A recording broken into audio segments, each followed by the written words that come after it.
Good afternoon, guys. Welcome to the Painted Pen, and thank you everyone for coming. Today I'm going to be teaching a class on the varietal focus of the Torrontés grape variety, the great white grape variety of Argentina. There's going to be 3 learning objectives that we're going to go over today. So after leaving the class today, hopefully you guys will be able to first discuss the typical attributes of the grape variety of Torrontés, including some of its genetic background, history, and tasting profile. Secondly, we'll describe the impacts of the high altitude vineyards of northern Argentina, more specifically the Cafayate sub-appellation within the Salta region of northern Argentina, and the things and the impacts that it does to the wine and the final product in the bottle. And lastly, we're going to taste the 2013 Criollos from Susana Balbo, the Torrontés from the Salta region of Argentina. And we're going to do this using, as a background and a frame of reference, the Society of Wine Educators Tasting Rationale Guideline.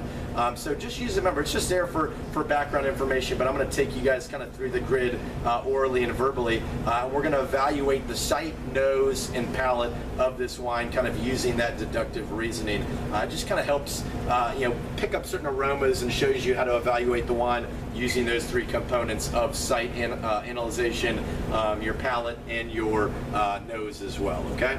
But first, let's go back to the first learning objective. We're going to discuss the typical attributes of the grape variety of Torrontés. So Torrontés is one of the most in-trend, popular grape varieties in existence right now. It's one of those kind of what I like about Torrontés is it's very fresh, it's very floral, it's very clean and easy to drink, but it's very reminiscent of Muscat and Gewürztraminer.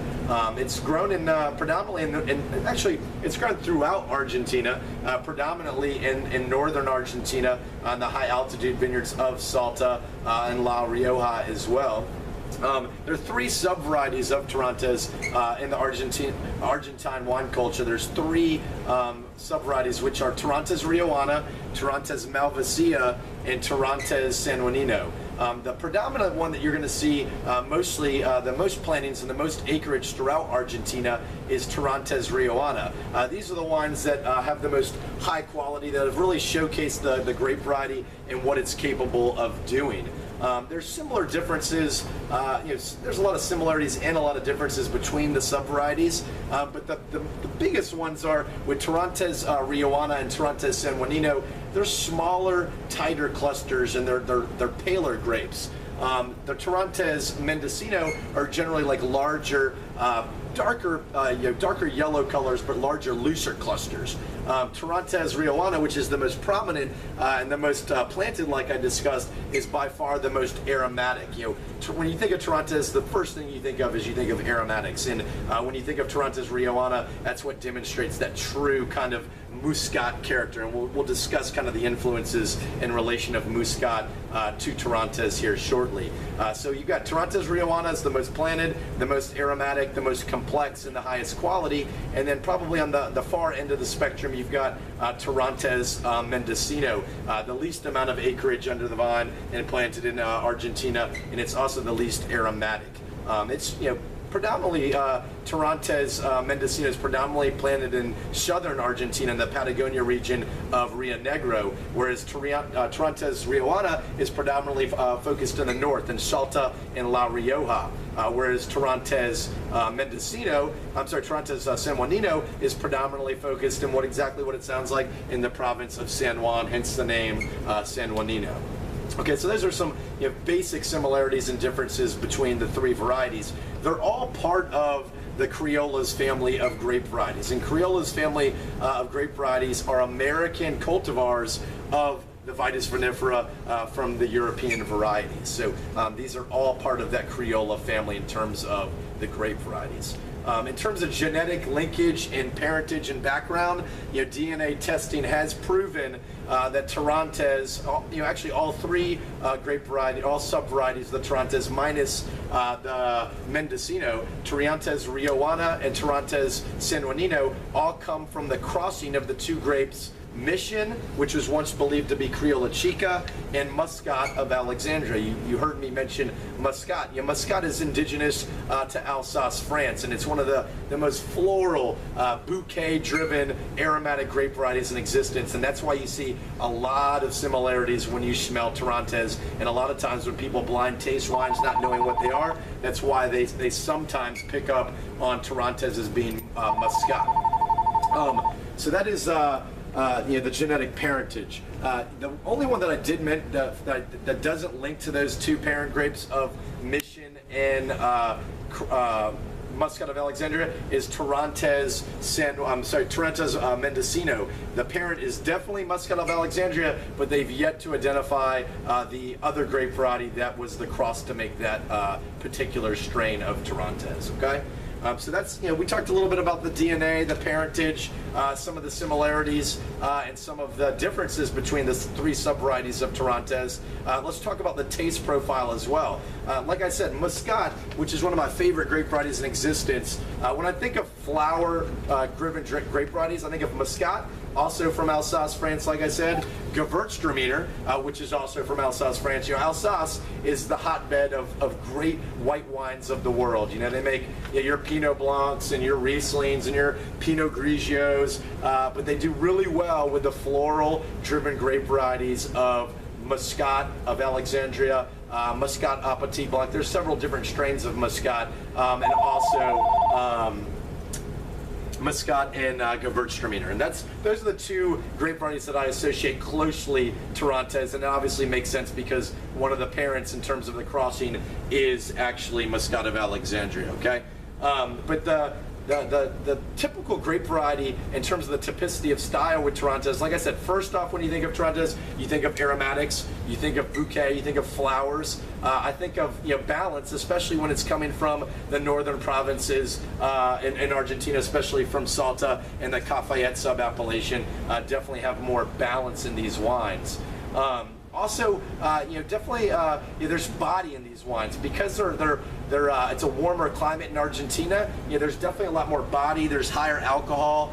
There's definitely more mouthfeel and viscosity when you taste these Torrontés wines. They're very clean. They're very balanced. They're very refreshing. There's so many different reasons why to like these Torrontés wines, and that's why they're so popular and in fashion today. So there again, we talked about the typicity of style. We talked about a little bit about the parentage and the genetic and DNA background.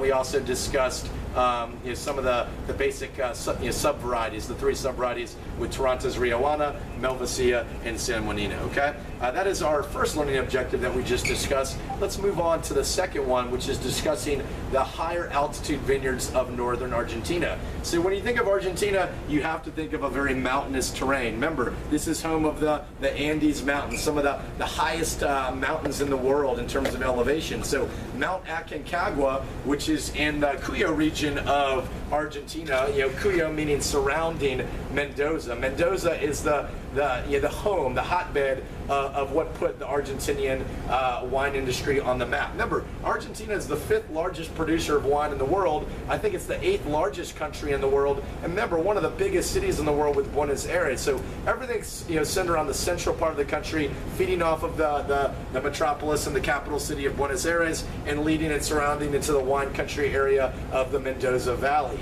So that is the Cuyo region. The Cuyo region is predominantly made up of Mendoza and also San Juan.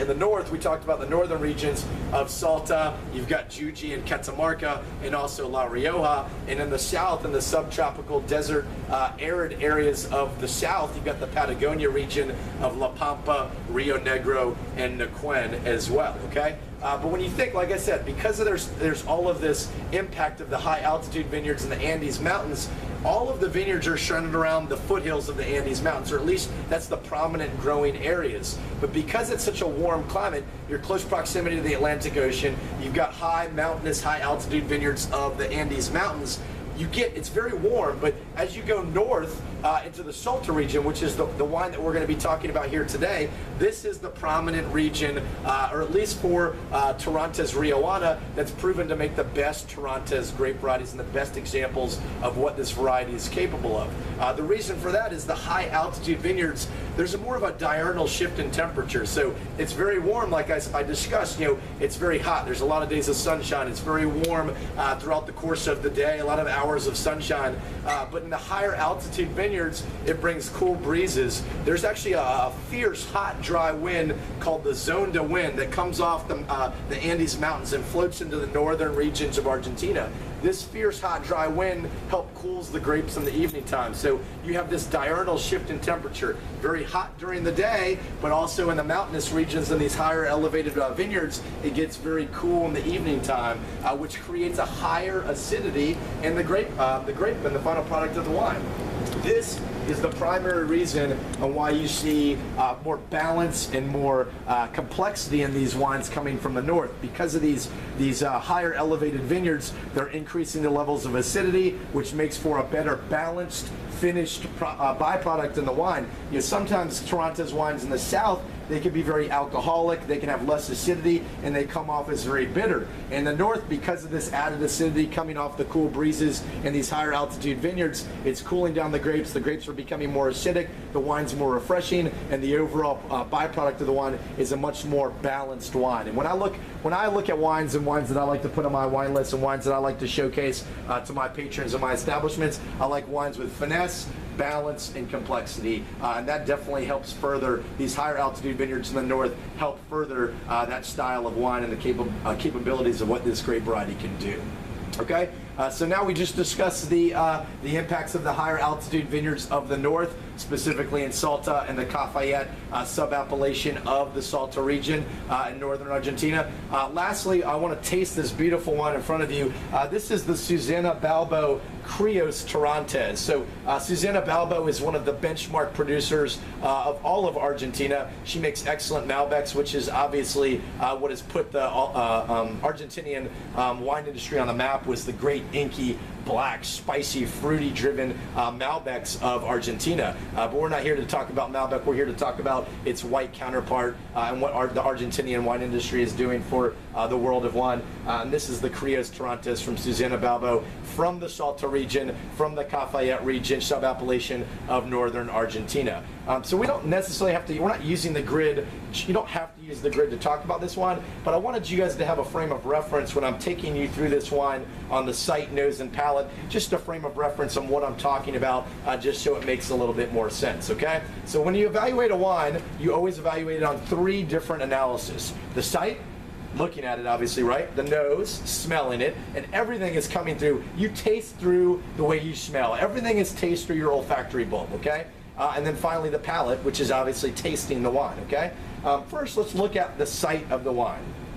When you look at the white wine, you want to look at it against a white background. So if everyone, I'm sorry, it looks like I took your glass there, ma'am. I've got this one over here. If you actually look at the wine against the white background, you're looking first off for clarity.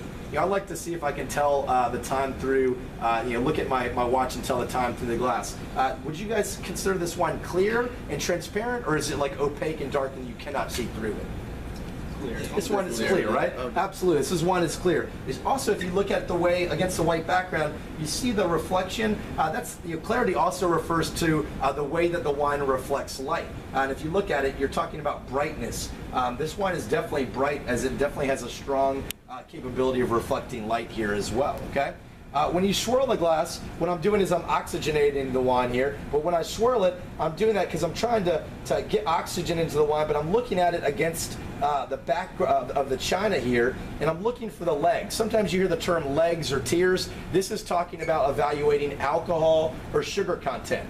When the fatter, the slower the tear, the more higher the alcohol possibility in the wine, or possibly the higher the sugar content. The quicker, the faster the tear, the lower the alcohol in the wine, or possibly the lower presence of residual sugar in the wine as well.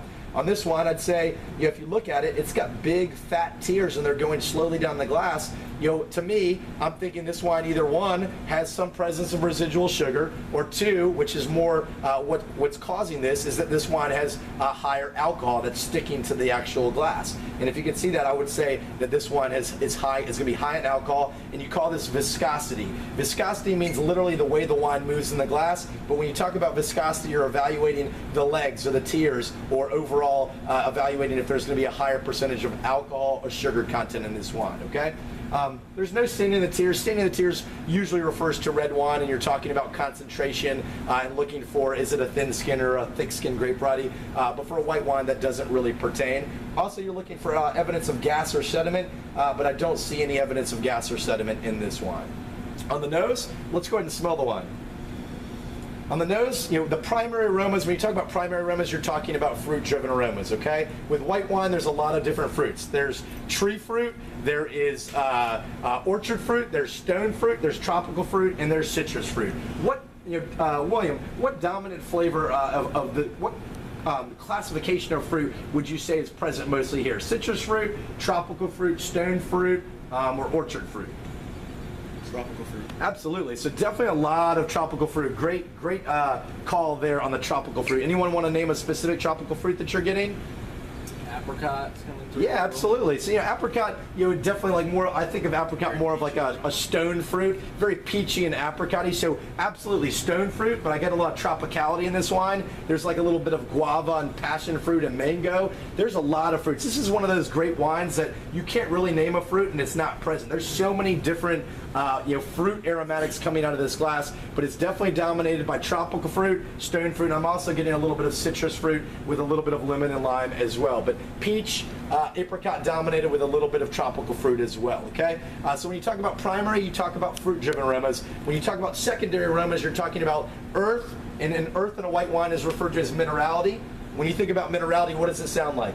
Minerals, right? What are minerals? Are rocks. They're inorganic compounds that can't be dissolved by the earth. So when you think of minerals, you're describing like slate, chalk, limestone, granite. These are all subsoils throughout all of the winemaking vineyards in wine growing countries throughout the world. So you talk about minerality, earth, flowers or florality, spices, herbs, and wood, okay? Any strong, out of all the secondary aromas I just discussed, florals, spices, herbs, wood, or earth, which one is standing out in this wine, Mike?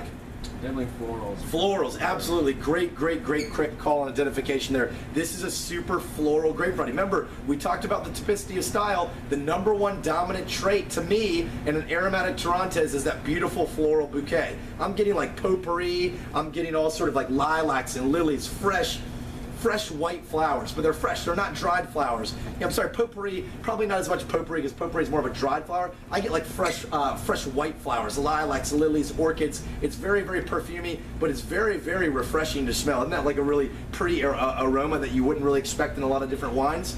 So florality is what I'm talking about mostly in secondary aromas.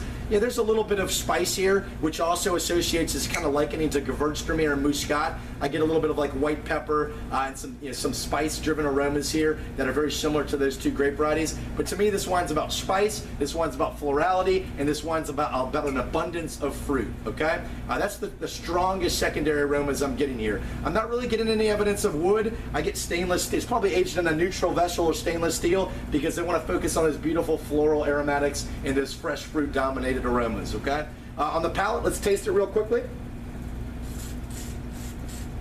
On the palate, when you classify dryness, remember dry meaning not sweet, no presence of sugar, sweet meaning sweet, with off dry somewhat in the middle. Is this wine dry? Is this wine sweet, or is it somewhere in the middle? Carrie?